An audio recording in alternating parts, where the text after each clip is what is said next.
बिस्मिल्लाहिर्रहमानिर्रहीम। अस्सलाम वालेकुम। काफ़ी लंबे गैप के बाद आप लोगों से दोबारा बात कर रही हूँ। जो लास्ट हमने टॉपिक कवर किया था वो एन्यूरोसिस का था, बेड वेटिंग का प्रॉब्लम। तो मेरी कोशिश यही है कि रिलेटेड टॉपिक्स को साथ के साथ कवर करती जाऊँ। तो आज जो मैं बात करूँगी वो जैसे बीच में यूरिन करने का मसला को एन्यूरोसिस कहते हैं। तो जो बच्चे कपड़ों में थोड़ा बहुत कपड़ों की सॉइलिंग हो जाती है, इनवॉलेंटरीली होती है, स्टूल थोड़ा बहुत निकल जाता है उनका कपड़ों में, इसको एनकोपेरिसिस कहते हैं।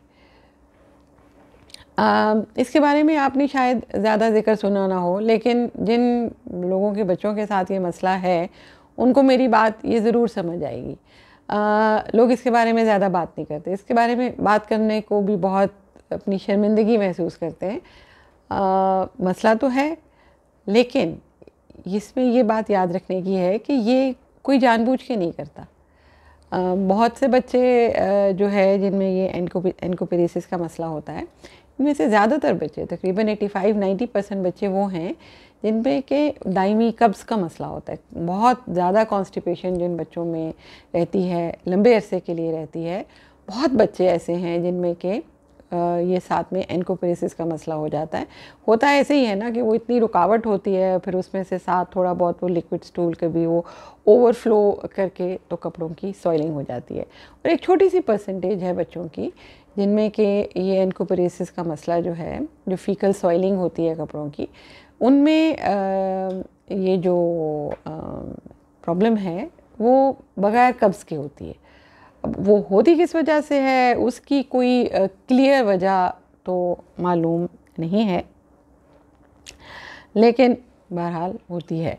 अब किन बच्चों को हम कहते हैं कि इन्हें एनकोपेरिसिस का मसला है? अब ये वो बच्चे हैं कि जिनमें ये कपड़े ख़राब होने वाला सिलसिला जो है, ये हफ्ते में एक दफ़ा या 2 दफ़ा लगातार 3-4 महीने के लिए जब ये होता रहता है, तो फिर इस कंडीशन को रिकग्नाइज़ करते हैं एज अ प्रॉब्लम और उसको एनकोपेरिसिस का लेबल देते हैं। और फिर अगर पेरेंट्स जो हैं वो कंप्लेंट लेके आपके पास आएंगे तो फिर आप उसको कुछ मैनेज करने का तरीका निकालते हैं। अब ये जो मैं बात कर रही हूँ कि जी पेरेंट्स अगर आएंगे, इसमें अक्सर ये देखा गया है कि लोग सालों के हिसाब से इस मसले के बारे में बात ही नहीं करते। उसको, जैसे मैंने पहले कहा, कि उसको अपने लिए एक उसे बाइसे शर्मिंदगी समझते हैं कि जैसे ये कोई टैबू है। लेकिन अनफॉर्चुनेटली वो बच्चे को कोई ना कोई मसला तो है, और अगर ये इस तरह की ये एक नॉर्मल से एक हटके चीज़ हो रही है ना, तो उसको रिकग्नाइज़ करें, उसको पहचानें कि ये कोई मसला है बच्चे के साथ, और उसके लिए जाके डॉक्टर से आपने मशवरा करना है और फिर उसको उसके बारे में देखें कि क्या उसके लिए आप कर सकते हैं, किस तरह बच्चे की मदद कर सकते हैं। बाकी और मसलों की तरह ये भी लड़कों में रिलेटिवली ज़रा कॉमन होता है। अगर आप देखेंगे लड़के और लड़कियों में, तो लड़कों में इसका इंसिडेंस थोड़ा सा ज़्यादा है। बहुत सिग्निफिकेंट डिफरेंस नहीं है, लेकिन थोड़ा सा ज़्यादा है। और एक इसका और जो इसके बारे में जो बात है वो ये कि ये जो कपड़े ख़राब होने वाला सिलसिला है, ये यूजुअली ये दिन में ही होता है। रात के वक्त में बच्चों को ये वाला, जैसे एन्यूरोसिस तो है ना कि उसमें नॉक्टर्नल एन्यूरोसिस, रात के वक्त यूरिन पास हो जाने का मसला ज़्यादा होता है दिन के मुकाबले में। लेकिन एनकोपेरिसिस जो है ये दिन में ज़्यादा होता है, रात में बहुत बहुत रेयर है। और जैसे एन्यूरोसिस में होता है कि फैमिली हिस्ट्री होती है, ज़रूर आपको मिलता है कि कोई बहन भाई, माँ बाप, कज़न्स, चचा मामू वगैरह, कोई ना कोई ऐसी पॉजिटिव फैमिली हिस्ट्री इसमें मिलती है। लेकिन एनकोपेरिसिस में इस किस्म की कोई फैमिली हिस्ट्री का कोई रोल नहीं है। किसी को ख़ानदान में मसला नहीं होगा, एंड दैट वन और चाइल्ड उसमें ये प्रॉब्लम आ जाएगी जनरली। अब और ये कोई इसके बारे में जो हमारे मुल्क में तो अनफॉर्चुनेटली इसके बारे में कोई बहुत ज़्यादा उस तरह बात भी नहीं करते हैं, जैसे और जगह पे भी नहीं करते, लेकिन कम से कम उसको रियलाइज़ करते हैं कि हाँ जी ये मसला है। और उसकी परसेंटेज कोई बहुत कम नहीं है। एक जनरली जो उसकी परसेंटेज देखी है तो अराउंड मतलब अपर लिमिट उसकी जो चली जाती है वो अप टू 4% बच्चों में। 4% इज़ मतलब अच्छा खासा एक ये नंबर है जिन बच्चों में ये मसला हो रहा होता है। अब इसके होता क्यों है, इसके वजूहात में अभी हम फिर जाते हैं। ज़्यादातर तो जैसे मैंने बताया कि जिन बच्चों में कॉन्स्टिपेशन और बहुत ज़्यादा लंबा जिनमें ये कब्ज़ का मसला चलता है, उनमें ये एनकोपेरेसिस का मसला काफ़ी ज़्यादा कॉमन है। उसमें फिर आप ज़ाहिर है वो कब्ज़ की वजूहात में भी जाएंगे, तो उसको ठीक करें तो ज़्यादातर ये वाला मसला ख़ुद ब खुद ही साथ के साथ बेहतर होने लग जाता है।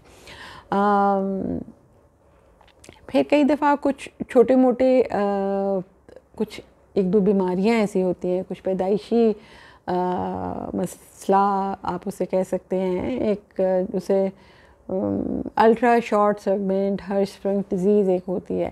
बहरहाल ये एक नाम मैं ऐसे मुश्किल सा ले रही हूँ, लेकिन जिन बच्चों में बहुत ज़्यादा आपको कोई वजह ना मिल रही हो तो फिर ज़ाहिर है जब आप अपने बच्चे को डॉक्टर के पास इसको एक मसला समझते हुए लेके जाएंगे तो वो फिर मुख्तलिफ उसकी वजूहात को रूल आउट करते हुए इस किस्म की चीज़ों को भी साथ में देख लेते हैं। अब जब ये वाला प्रॉब्लम हो रहा होता है तो उसके साथ एक थोड़ा सा नेगेटिविटी बिहेवियर में आने लग जाती है। बच्चे की भी आ जाती है, पेरेंट्स की भी आ जाती है। पेरेंट्स अक्सर क्योंकि ज़ाहिर है इस मसला होता है ना, ज़ाहिर है जब कपड़े ख़राब होते हैं तो उसके साथ काफ़ी धोना और फिर उसके साथ वो जो एक वो फीलिंग होती है ऑफ सॉइलिंग और ये सारा, तो वो एक इसके साथ एक नेगेटिविटी जनरेट हो जाती है। और कुछ लोगों का ये ख्याल होता है कि बिहेवियर इश्यूज़ की वजह से बच्चे एनकोपेरेसिस का मसले का शिकार होते हैं, लेकिन actually it's the other way round. होता ये है कि जिन बच्चों में ये एनकोपेरेसिस का मसला होने लग जाता है वो उसकी वजह से उनमें behaviour issues, low self esteem और छुपना, एग्रेसिवनेस, इस किस्म के मसाइल। कुछ बच्चे नोटी हो जाते हैं, बहुत डिस्ट्रैक्ट करने का होता है ना कि अच्छा उस मसले की तरफ ज़्यादा तवज्जो जाए ही ना। तो बिहेवियर इश्यूज़ जो इन बच्चों में हैं उनकी वजह से एनकोपेरेसिस नहीं, एनकोपेरेसिस की वजह से अक्सर इन बच्चों में ये बिहेवियर प्रॉब्लम्स आने लग जाती हैं। अच्छा, अब अगर आप इन बच्चों को जब पेरेंट्स जब हिम्मत करके आपके पास ले ही आते हैं तो उसमें आपको भी बड़ा मतलब पेरेंट्स को ये ज़रूर हिम्मत कर लेनी चाहिए। इसको एक वो मत समझें कि ये खुदा न खास्ता कोई टैबू है या आपके बच्चे में कोई कमी है या आपको कोई इसकी कोई आपकी कोताही कोई समझेगा कि बच्चा ये मसला कर रहा है। इसके बारे में जाके ज़रूर बात कीजिए, हेल्प लीजिए और ताकि वजह मालूम हो कि हाँ जी बच्चा ये कर क्यों रहा है और फिर उसका सद्देबाब किया जा सके। इन बच्चों को जब आप एग्ज़ामिन करें, अगर आप खुद भी आप देखें तो पेट में यूजुअली लेफ़्ट साइड पे वो ज़ाहिर है जिन बच्चों में, क्योंकि ज़्यादातर बच्चों में ये कब्ज़ के साथ मसला होता है, तो आपको वो फुजला इकट्ठा हुआ आप ऊपर से पेट से भी आप उसको महसूस कर सकते हैं। और अगर देखें तो फिर नीचे जो इनका एनल स्फिंक्टर है जहाँ से कि पॉटी का रास्ता है, वहाँ पे भी आप देखें तो अक्सर वहाँ पे थोड़ी ऐसे उसका मुंह खुला खुला सा होता है, तो उसमें से जैसे सारा वक्त सॉर्ट ऑफ लीकेज होने का ख़तरा रहता है। फिर क्योंकि बाहर निकलता रहता है फुजला, उसकी वजह से हर वक्त सफाई नहीं रहती है और जब भी ये पूप का स्किन के साथ कांटेक्ट रहता है, क्लीन अगर ना हो तो वहाँ से फिर स्किन ख़राब होना शुरू हो जाती है। उसमें रैशेस वगैरह पड़ सकते हैं, स्किन ऊपर से पील होना शुरू हो जाएगी, उतरना शुरू हो जाएगी, उसमें इन्फेक्शन हो सकती है। तो इसलिए इसको ज़रूर थोड़ा सा इसके बारे में एक्टिवली इसको मैनेज करने की कोशिश करनी चाहिए।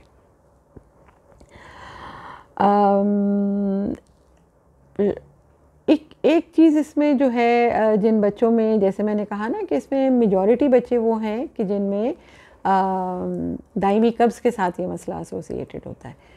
तो आपको, अगर आपके बच्चे में ये मसला चले आ रहा है तो इसको इग्नोर मत कीजिए, डॉक्टर को ले जाके ज़रूर दिखाइए ताकि एक दफ़ा वो डिटेल से एग्ज़ामिन भी कर लें और वो देख लें कि खुदा न खास्ता कोई कब्ज़ के अलावा कोई और वजह तो नहीं है कि आपके बच्चे को ये प्रॉब्लम हो रही है।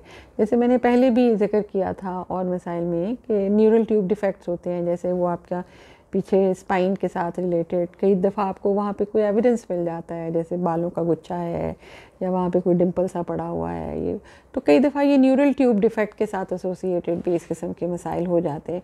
तो आपने एग्ज़ामिन करवाना, एक दफ़ा ले जा के दिखाना, डिटेल में डिस्कस कर लेना, ये बहुत इम्पॉर्टेंट है। आपको जब आप अपने बच्चे को डॉक्टर के पास लेके जाएंगे तो वो तफसील से, ज़ाहिर है आपसे उसकी सारी तफसील मालूम करना चाहेंगे, तो छुपाने वाली इसमें कोई बात नहीं होती कि किस फ्रीक्वेंसी से होता है। अगर आपने नोट किया है कि हाँ जी कोई इसके साथ कोई स्पेसिफिक बिहेवियर एसोसिएटेड है, वो आपने फिर अपने डॉक्टर को ज़रूर बताना है। इन्वेस्टिगेशन इसकी कि हाँ जी किस वजह से ये हो रहा है, इसमें बहुत ज़्यादा टेस्ट कराने की ज़रूरत एक्चुअली नहीं होती है। कोई आपको स्टूल एग्ज़ामिनेशन कराने का इसमें कोई ख़ास फ़ायदा नहीं है। हाँ, हो सकता है कि डॉक्टर एक एक्सरे पेट का करवा लें, और एक और स्पेशल जो यहाँ पे तो नॉर्मली मैंने नहीं देखा होते हुए एनल मैनोमीट्री वगैरह है, इस तरह के कुछ स्पेसिफिक टेस्ट भी हैं जो कि फिर वो देखने के लिए कि हाँ जी वो जो एनल स्फिंक्टर है जो बाहर वाला है वो अपना काम ठीक कर रहा है कि नहीं, वो लूज़ तो नहीं है बहुत ज़्यादा जिसकी वजह से ये लीकिंग होती रहती है। बहरहाल वो जब आप अपने बच्चे को डॉक्टर के पास लेके जाएंगे तो वो एग्ज़ामिनेशन में फिर वो डिसाइड करेंगे कि उसके लिए ज़्यादा कुछ इन्वेस्टिगेशन करवाने की ज़रूरत है कि नहीं है। अब ये जैसे मैंने आपको बताया कि इसमें मेजॉरिटी बच्चे वो हैं कि जिनमें ये प्रॉब्लम कॉन्स्टिपेशन के साथ एसोसिएटेड है, तो उसमें फिर आप को डिटेल सारी आपकी डाइट की हिस्ट्री और बच्चे का जो पैटर्न है, जो टॉयलेट ट्रेनिंग आपने उसकी कैसी की थी, उसका अभी उसकी टॉयलेट की रूटीन्स कैसी हैं, उसकी हैबिट्स कैसी हैं, ये सारी डिटेल्स फिर आपको डिटेल से तफसील से डॉक्टर को बताने की ज़रूरत होगी, क्योंकि इसकी ये जो इस मसला है इसको मैनेज करने में ये सारी चीज़ें फिर आ जाती हैं। इसको आपने ट्रीट कैसे करना है, मैनेज कैसे करना है, इसमें यूजुअली पेरेंट्स को एक्सप्लेन करने की ज़रूरत होती है कि इसकी अंडरलाइन, इसका बेसिकली ये मसला होता क्या है, किस वजह से होता है। कब्ज़ की शिकायत के साथ यूजुअली जो कि एसोसिएटेड होता है, तो एक अगर आप वो मेरी पिछली वीडियोस भी देख लें तो उसमें जो कब्ज़ की ट्रीटमेंट वगैरह सारी है वो भी इसकी ट्रीटमेंट का एक हिस्सा बन जाती है। उसमें फिर जैसे बताया कि यूजुअली डॉक्टर्स जो हैं फिर उसमें इसकी तफसील सारी जानने के बाद पेरेंट्स को भी डिटेल से समझाते हैं, उनको इसकी अंडरलाइंग वजह भी बताने की कोशिश तो की जाती है, लेकिन चूँकि इसके साथ एक वो इतनी नेगेटिविटी एसोसिएटेड होती है तो डिज़ायर यही होती है कि बस कोई एक दवाई दें और ये फटाफट ठीक हो जाए। समझने की ज़रूरत ये है कि जैसे कॉन्स्टिपेशन एक ऐसा मसला है जिसका इलाज लंबा होता है, इसी तरह एनकोपेरेसिस भी एक ऐसा मसला है जिसका इलाज थोड़ा लंबा होता है।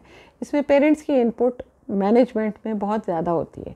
उसमें आपने अपने बच्चे की टॉयलेट ट्रेनिंग हो सकता है एक दफ़ा नए सिरे से करनी हो, उसकी टॉयलेट की एक रूटीन इस्टेब्लिश करनी है। शुरू में जिन बच्चों में ख़ास तौर पे ये कॉन्स्टिपेशन के साथ एसोसिएटेड मसला होता है, बहुत इम्पॉर्टेंट ये होता है कि आपने उनकी जो आंतों हैं उन आंतों की सफाई एक दफ़ा पूरी हो जानी चाहिए, ताकि वो जो फंसा हुआ जो फुजला है, जो फीकल मैटर है, वो सारे का सारा निकल जाए। वो निकालने का तरीका वो ही क्या है कि आप मुंह से दवाई भी दे सकते हैं और आप एनेमास के ज़रिए भी कर सकते हैं। तो एक दफ़ा जब आंतों की उस तरह से ठीक से सफाई हो जाती है तो उसके बाद भी आपको कुछ अरसे के लिए, जो कि कई दफ़ा महीनों के हिसाब से भी हो सकता है, लेग्जेटिव्स, वो मैंने आपको पिछली उसमें वीडियो में भी बताई थी, दवाइयाँ हैं जिनका कि लंबा अरसा इस्तेमाल कोई बहुत ज़्यादा साइड इफ़ेक्ट्स के साथ एसोसिएटेड नहीं होता है। अक्सर लोग छोड़ देते हैं कि जी बच्चे को इसकी आदत पड़ जाएगी, लेकिन आप ये याद रखिए कि ये कुछ दवाइयाँ ऐसी हैं जिनका लंबा इस्तेमाल आपके बच्चे की इस तकलीफ़ को दूर करने के लिए बहुत ज़रूरी है। तो इसमें जो आप स्टेप्स की जो मैं बात करूं अगर इसकी ट्रीटमेंट की, तो इसमें यही है कि पेरेंट्स की एजुकेशन बहुत ज़रूरी है। इसके बारे में वो जो एक नेगेटिव फीलिंग है उसको ख़त्म करना बहुत ज़रूरी है। डांट डपट से बच्चे को ये वाला मसला आप ठीक नहीं कर सकते। कभी कभी अगर कोई बहुत ज़्यादा आप देखते हैं कि कोई बिहेवियर इश्यूज़ आ रहे हैं इसके साथ एसोसिएटेड, या आपको लगता है कि हाँ आप बच्चे को हेल्प की ज़रूरत है, तो आप इसमें साइको सोशल सपोर्ट के लिए भी आप कोशिश कर सकते हैं। आप बच्चे की काउंसलिंग के लिए अपनी भी काउंसलिंग बेशक साथ में करवा लीजिए, उसके लिए भी आप जा सकते हैं। कई सूरतों में उसकी थोड़ी बहुत हेल्प हो जाती है। और दवाई का इस्तेमाल इसमें वो लेग्जेटिव्स का इस्तेमाल है और एनेमास का इस्तेमाल है कि एक दफ़ा सफाई जब हो जाती है तो उसके बाद आपका एम ये होना चाहिए कि बच्चा दिन में कम से कम 1 से 2 सॉफ्ट थोड़े से पखाना जो है वो ज़रूर करता रहे। बिठाने टॉयलेट ट्रेनिंग की जो मैं बात कर रही हूँ वही वाली बात कि दिन में 2 दफ़ा उसको ज़रूर बिठाना है, भले उसके साथ आपको खुद साथ बैठना पड़ता है। फिर डाइट को भी आपने इसमें बहुत कोई ऐसी पर्टिकुलर डाइट तो रिकमेंडेड नहीं है, लेकिन वही वाली बात कि कॉन्स्टिपेशन को आपने अवॉइड करना है, तो उसके साथ एसोसिएटेड थोड़ी हाई फाइबर डाइट, एक अच्छी वाटर इनटेक। फिर उसके अलावा जो इसके नीचे जो एनएस वगैरह का एरिया है वो उस जगह की सफाई सुथराई का थोड़ा ध्यान रखें, कपड़ों की सफाई का थोड़ा ध्यान रखें। और जैसे मैंने पहले बताया कि ये बच्चों की डांट डपट करने से ये वाला मसला जो है ये ठीक नहीं होता। ये बच्चे जानबूझ के नहीं करते, ये चीज़ आपको अंडरस्टैंड करने की ज़रूरत है। ये वो आपको तंग करने के लिए भी नहीं करते, इसमें उनका कोई कंट्रोल नहीं है, ये इनवॉलंटरी होता है। तो इसलिए इसमें आपको सपोर्टिव बहुत ज़्यादा होने की ज़रूरत है। ठीक, कॉन्स्टिपेशन का इलाज कीजिए, सफाई का ध्यान रखिए, कॉन्स्टिपेशन को अवॉइड करने के लिए जो कुछ आप कर सकते हैं, प्रॉपर टॉयलेट ट्रेनिंग करें। और अगर आपको महसूस होता है कि ज़रूरत है कि कोई बिहेवियर इश्यूज़ ज़्यादा हो रहे हैं, तो फिर आप उसमें साइको सोशल सपोर्ट के लिए भी जा सकते हैं। इसमें इससे ज़्यादा कोई और चीज़ उस तरह रिकमेंडेड नहीं है। पेशेंट ट्रीटमेंट, इसमें आपकी पेशेंस का ये टेस्ट ज़रूर होता है, बिकॉज़ यू कैन नॉट, आप उसको विश नहीं कर सकते कि बस ये आपकी ख्वाहिश है और ये मसला ख़त्म हो जाए, ऐसे नहीं होता। ये वो कुछ चंद एक उन मसाइल में से है कि जिसमें आपको बहुत सब्र से काम लेना होगा, लेकिन इंशाल्लाह करते रहें तो ठीक हो जाएगा। ओके, अल्लाह हाफ़िज़।